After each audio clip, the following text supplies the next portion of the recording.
తనకి తెలియకుండానే ఐం అన్నాడు. అని ఇదేదో బాగానే ఉంది, ఈ అక్షరం ఏమిటోనో ఇన్నాళ్ళకి నోరు విప్పానని ఆ అక్షరమే 2-3 మాటలు అన్నాడు. అంత తీవ్రంగా మనస్సులయమైపోయినటువంటి స్థితిలో అమ్మవారి సారస్వత బీజాక్షరం ఆ అక్షరం, ఆ బీజాక్షరాన్ని నోటి వెంట పలికాడేమో అమ్మవారు ఒక్కసారి ప్రసన్నమైన దృక్కులతో చూసింది.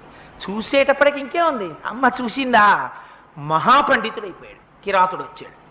వచ్చి, మహానుభావ, మీరు సద్బ్రాహ్మణులు తపస్సు చేస్తున్నారు, నేను పందిని కొట్టాను, ఆ పంది ఎక్కడ దాక్కుంది చెప్పండి అన్నాడు. చూశాడు ఆయన.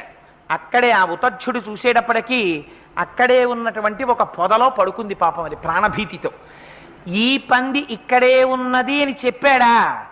పంది ప్రాణాలు తీసేసినటువంటి పాపంలో కొంత భాగం తన ఖాతాలో పడుతుంది. పంది సంగతి నాకు తెలియదన్నాడా? సత్యం చెప్పిన దోషం తన ఖాతాలో పడుతుంది.